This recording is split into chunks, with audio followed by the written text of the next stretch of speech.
सोडलो याचा अर्थ आहे दिशा मिळाली. आणि जोपर्यंत उद्वेग सोडणार नाही, वाहिल्या उद्वेग दुःखची केवळ भोगले ते फळ संचिताचे. उद्वेग जोपर्यंत आपण उद्वेग सोडणार नाही तोपर्यंत दिशा मिळणार नाही. आपण उद्वेग सोडण्याच्या भानगडीतच पडणार. उद्वेग कशाला म्हणतात? नाही ते घेता शिरी होय दुरी निजपंथ, जे नाथिलेने माझे तुझे कोण मोजे, ते पळून जातात संग. खूप अवघड आहे बघा, उद्वेग सोडणे अवघड आहे. एवढं सोपं नाही बोलणं. एवढं किती अवघड आहे सांगतो. उद्वेग सोडायला वाट कळावी लागते, दिशा कळावी लागते. तोपर्यंत उद्वेग सोडता येत नाही. एक कल्याण मासिकामध्ये सुंदर दर्शन झालेलं आहे. एक प्रवासी प्रवास करत प्रवासाला निघाला आणि प्रवास करत करत करत बरंच लांब गेल्यानंतर तिथे 3 पाठी पडले. त्रिकोण लागलं. इकडे एक रस्ता गेला, इकडे एक रस्ता गेला, इकडे एक रस्ता गेला. तो प्रवासी म्हणतो आपण या रस्त्याने कधीही गेलो नाही, आता कोण्या रस्त्याने जाऊ आपल्या मुक्कामाला. पण तो प्रवासी जागेवर थांबला आणि कोणीतरी येईल आपल्याला वाट दाखवल या न्यायानं, या इच्छेनं, या अपेक्षेनं जागेवर थांबला. बराच वेळ थांबल्यानंतर तिथे 3 म्हातारे आले. 3 म्हातारे आल्याबरोबर त्या प्रवाशाला कुतूहल होतं आपल्याला कोणी वाट दाखवेल म्हणून. आल्याबरोबर त्या म्हाताऱ्याला जय हरी रामला रामकृष्ण हरी एकमेकाचं झालं. बाबा कुठून आला आणि कुठे जायचंय तुम्हाला? त्याने सांगितलं मी खूप दुरून आलो, मी खूप दुरून आलो, दुरून आलो मी गा, दुःख झाले दरून या वया येतवरी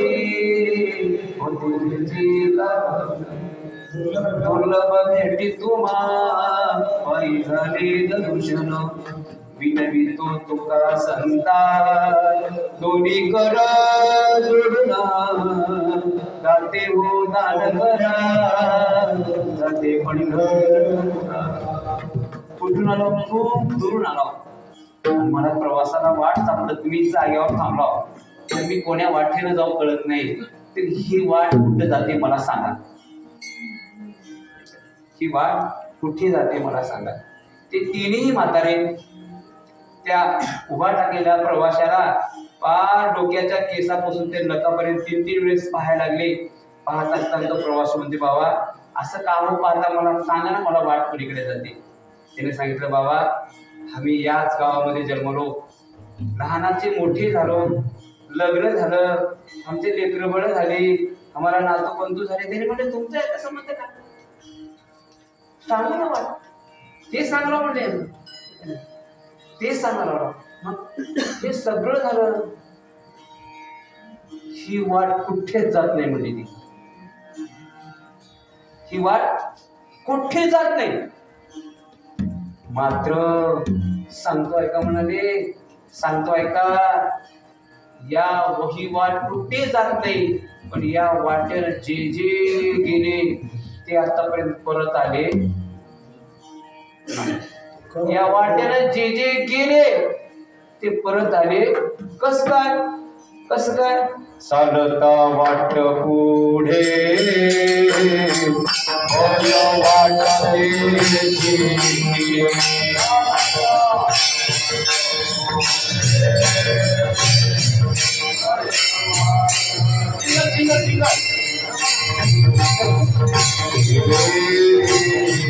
नाही आले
मागो प्रेमाभूती ज्या वाटेने हे गेले ना बाबा, त्या वाटेने परत कोणी गेले, कोणी परत आलं नाही. आपण कधी याचा विचारच करत नाही म्हणून परत येत नाही. परत येण्यासाठी विचार करावा लागतो, तेव्हा आपण परत येत आहोत. आपण एखादी बुडाले तयाचा बोलना मार्ग, जे गेले ते गेलेच. होय, कुठे गेले आपले बाबा? जे परत काल नाही एकच ती विषय मिळाली नाही मग परत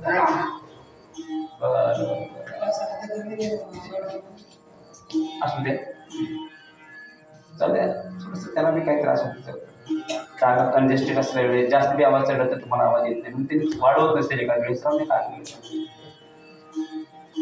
सहन करून घ्या आणि सहन करण्यातच मोठेपण आहे म्हणून जोपर्यंत दिशा मिळाली नाही तोपर्यंत माणसाला दशा प्राप्त होत नाही आणि ज्याची दिशा चुकली त्याची दुर्दशा त्याला राहत नाही म्हणून सांडोनी उद्वेग सांडणे म्हणजे दिशा मिळणे आणि सुख मिळणे म्हणजे दशा होणे म्हणून भक्ती आम्ही केली सांडोनी उद्वेग पावलो हे संग सुखयाचे सुख आम्हा झाले धरिता याचा संग पळाले उद्वेग सांडोनिया बरोबर आता भक्तीचा विचार केला असताना ठीक आहे तुका म्हणे नवविध आणि भक्ती जाणे तोच शुद्ध ठीक आहे 9 प्रकारची भक्ती सांगितली ठीक आहे आता आपल्याला एवढं वेळ नाही 9 प्रकारची भक्ती विचार करत आपण एकच भक्ती करू तुकोबाराचे एक अभंग विचारत आहोत आपण भक्ती ते नमन वैराग्य तो त्याग ज्ञान ब्रह्मिभोग ब्रह्मतनो काय म्हणतात भक्ती ते नमन नमनाचे 2 प्रकार होतात कीर्तन वाढवता येते वेळ झाला माझा मी दिलेला टाइम झाला 2 मिनिट जोडतो नमनाचे 2 प्रकार कोणते 2 प्रकार नमनाचे एक नमणे म्हणजे वाकणे आणि नमणे म्हणजे मन नसणे नमणे म्हणजे वाकणे जो नमला तोच टिकला नम्र झाला होता देले कोंडिले आनंदा किंवा किंवा किंवा महापुरी झाडे जातील जेथे लोहाळे झाडे का जाती न वाकती म्हणून जाती लोहाळे का राहती ती नमती म्हणून राहती म्हणून ज्याला नमला त्याला परमार्थात टिकतो 2 प्रकारचं नमन असलेलं आहे दोन्ही दृष्टांत तुमच्या समोर धावत्या व्यक्ती ठेवतो 2 मिनिटात फक्त मंगळवेढ्यामध्ये श्यामा नावाची वेश्या तिची मुलगी असलेली कानोपात्रा तिला सौंदर्याचा अभिमान होता ती विचार करत होती माझ्यासारखा सुंदर मुलगा मिळाला तरच मी लग्न करेन नाहीतर करणार नाही दूरदूरच्या लोकांचे त्या ठिकाणी आमंत्रण कानोपात्र्याला यायला लागली कानोपात्र्यानं सांगितलं मी याला पास करणार नाही त्याला पास करणार नाही त्याला पास करणार नाही परवा एक पोरग घडलं होतं मला त्याला म्हटलं अप्पा माझं लग्नच होईना गेले 39 वर्षाचं वय आहे कोणाचं होत नसतं तर माझ्याकडे या पण येत असताना 10,000 सोबत घेऊन या माझ्याकडे फुकट ऑपरेशन होत नाही आणि गॅरंटी देऊन कामं केल्याशिवाय राहत नाही 39 वर्षाच्या पोराची लग्न करण्याची जिम्मेदारी आपली नाही बिलकुल करून देणार फक्त पैसे खर्च करायची तयारी करा इथं खोटंच बोलत नाही का लक्षात करणारच म्हणजे करणार त्याचं काय प्रश्न लग्न होते तो पाटील असं होतच नाही हा उभं टिकलं नका लाख रुपये कमी करणं त्याचं कारण आहे व मार्केटमध्ये राहतो का राहत नाही बेटा मी ज्योतिषी आहोत तुझं होतच मला सांग पसंत करत नव्हती आईला प्रश्न पडला क्षमा आता वय होऊन चालले कोणातरी एका मुलाला पसंत नाही करणारच नाही मी माझ्यापेक्षा सौंदर्यवान मुलगा त्याशी लग्न करायचं करणार नाही एका दिवशी कानोपात्रा सायंकाळच्या वेळेला 5 वाजता आपल्या वाड्याच्या खिंडीमध्ये बसली होती बसला असताना पंढरपूरचे वारकरी पंढरपूरच्या यात्रेला निघाले आणि कानोपात्राच्या वाड्याच्या बाजूला एक मोठं ग्राउंड होतं मैदान होतं तिथे त्या पार टाकले आणि मुक्कामाला राहिले रात्री कीर्तनाचा कार्यक्रम सुरुवात झाला कीर्तनासाठी त्या ठिकाणी कीर्तनकारांना अभंग घेतलं सुंदर ते ध्यान उभे विटेवरी करकटावरी रात्री झालं वाटते आपण हेच म्हणत काय अभंग झाला कीर्तनकार अभ्यासक होता कीर्तनकारानं देवाच्या स्वरूपाचं एवढं सुंदर वर्णन केलं कीर्तनकाराला बी देवाचं स्वरूपाचं वर्णन करण्यासाठी देवाकडे पाहण्याची लायकी आणि पात्रता पाहिजे बरेच लोक पहिल्या दिवशी कीर्तन म्हणले की हगावले अरे बापरे नको का बरं त्यांनी देवाकडे कधी पाहिलेच नाही कीर्तनकाराने कोण्याही दिवसाला ध्येयाचं राहत नाही, आणि जो भीतो तो कीर्तनकार राहत नाही. कुठे बी लंगोट घालायची तयारी म्हणजे कोणा ठिकाणी. हा नारळाचे राहिले तर काय, नारळाच्या परिवंडा 500चं पडायचं तर काय लगेच तयारी पाहिजे. तर ठीक आहे, पहिले नाही नाही मला पहिल्याशी येत नाही. का बरं येतच नाही? अशा सुंदर विवेचन केलं भगवंताचं. राजस सुकुमार मदनाचा तळा, रवी शेषी कळा, टोकडिया कस्तुरी मळवट चंदनाची उठी, रुळे माळ कंठी वैजयंती. सुंदर परमात्मा असलेला आहे असं वर्णन केलं. कानोपात्र्यानं 2, 2.5 तास, 3 तास, 4 तास कीर्तन ऐकलं, आणि कानोपात्राच्या अंतकरणात वाटलं एवढा सुंदर आहे पंढरपूरचा विठोबा, एवढा सुंदर आहे, आपण त्यालाच करून घ्यायचं म्हणजे. आणि कानोपात्रा त्या कीर्तनकाराच्या पाया पडते. कीर्तनकार महाराज, बुवा तुम्ही आतापर्यंत वर्णन केलं, तुमचा देव एवढा सुंदर आहे का हो? कीर्तनकारने सांगितलं, अगं वेडे, एका कीर्तनात काय 1000 वर्षातून कीर्तनकार कीर्तन करत असताना देवाच्या रूपाचं वर्णन झालं नाही. माझ्यासारख्या तोडक्या फुटक्या तोंडाने काय वर्णन करते देवाचं? याच्या 1000 पट तो सुंदर आहे, अनंत पण सुंदर आहे तो. मी येऊ का पंढरपूरला? चल ना. सगळ्या वारकऱ्याच्या संगतीला कानोपात्रा लागली. नामस्मरण करत वारकऱ्याच्या संगती कानोपात्रा पंढरपूर आली. रावळामध्ये प्रवेश केला. देवाची मूर्ती समोर तिथं असताना कीर्तनकारला सांगितलं, कानोपात्रे अगं देव दिसायला लागलेला आहे, नमस्कार कर, इथून डोळ्याने पाहून घे. देवाला पाहायचे असतं रावळामध्ये प्रवेश केल्याबरोबर लगेच पाहायला चालू करावं. आपण रावळामध्ये प्रवेश केल्याबरोबरच म्हणतो हरवारा काढली की नाही की, करडी चिडली की पोर, गावकड आवाळात कसं झालं की काय नाही की, रावळामध्ये देवाला पहा देवाला. कानोपात्रा देवाकडे पाहायला लागली. पाहत असताना कानोपात्रामध्ये काय कीर्तनकार वेळ खोटारडाय म्हणाले, का बरं? हा एवढा काळा आहे, काळा घोर, आणि यानंतर राजा सुकुमार मदनाचा पुतळा असं म्हणाले. काय कीर्तनकार खोटा आहे म्हणाले. अगं कानोपात्रे, खूप सुंदर आहे तो परमात्मा. नाही, मी अशा काळाची मी कुठल्या ठिकाणी नमस्कार करणार नाही, याच्यासमोर मी नमणार नाही. मी काय सांगतो नमन, मी नमणार नाही, याच्या पाया मी पडणार नाही. अगं कशी आहेस तू? मी तर गोरी चापेकडे, मी गोरी आहे, चापेकडे, मी सुकुमार आहे, मी मऊ आहे, हा तर निब्बर आहे, निब्बर. हरी तू निष्ठुर निर्गुण, तो निष्ठुर आहे, मी नमस्कार कर. अगं कानोपात्रे, हा एवढा मऊ आहे, एवढा सुकुमार आहे, तुझ्या अनंत पण सुकुमार आहे तो. कानोपात्रा पुढे निघाली. पुढे निघाला असताना कीर्तनकारानं न ऐकायला कानोपात्राचे हात त्या ठिकाणी बोट धरलं, त्याच्या देवाच्या पायावर ठेवलं. पायावर ठेवल्यावर कानोपात्राचं बोट देवाच्या पायामध्ये शिरलं. बघा भट्टेच्या मध्ये शिरल्याबरोबर कानोपात्रा म्हणते, काय सुकुमार आहे म्हणाले, काय मृदू आहे या. ते बोट काढलं, आपल्या हातावर ठेवलं, तेच बोट काढलं, आपल्या हातावर ठेवलं, हातातलं कातडं मध्ये जात नव्हतं. कानोपात्रा म्हणते, खरोखर आहे मंडळी, माझ्या 1000 पट अनंत पट हा सुकुमार असलेला आहे. कानोपात्रीनं देवाच्या पायावर नतमस्तक झालं, नमस्कार केली, अभिमान सोडला. नतमस्तक झाल्याबरोबर भगवंतानी कानोपात्राचा अंगीकार केला. म्हणून भक्ती ते नमन एक भक्ती आहे, मन नसणं एक भक्ती आहे. उद्धवाला अभिमान झाला, देवा काय म्हटलं की गवळणी म्हणून आमच्यासारखे भक्त श्रेष्ठ कीर्तनकार असताना, प्रवचनकार असताना तुम्ही त्या गवळणीचं नाव घेऊन नेहमी रडत बसता. असे एके दिवशी उद्धव देवाला म्हणाले. देव म्हणाले, उद्धवा अगं गवळणीचं प्रेम कोणाला येत नाही, त्यांची भक्ती कोणाला येत नाही. मग 4 दिवस जाऊन थोडा उद्धवाला विसर पडून दिले. देव उद्धवाला म्हणतात, उद्धवा जा गोकुळाकडे आणि थोडं गोकुळीची आठवण येते, त्यांचा निरोप घेऊन ये जा. उद्धवाला वाटतं माझ्यासारख्या कीर्तनकार माणसाला एवढं भार काम सांगावं का देवानं, कारण कीर्तनकाराला जेव्हा एवढं म्हणत जाऊ, कीर्तनकाराने पंगत वाढत जाऊ, कीर्तनकाराने पट्टी घेत देत जाऊ, नाही कीर्तनकाराने पट्टी घेत जाऊ, कीर्तनकाराने पंक्ती घेत जाऊ, नाही फक्त लोकांचीच जेव्हा काय फुटके नसते गुन्हा टाकून. महाराज तुमची पट्टी आहे, आई आम्ही एक सेवा केल्या की जमलं. अरे रे रे शोकांची काय नानो महाराज, तुम्हाला काय सांगावं, जेवढं उतरलं तेवढं केस लागतात तुमच्या शिकत, कशाला उतरत बसा पाहिजे.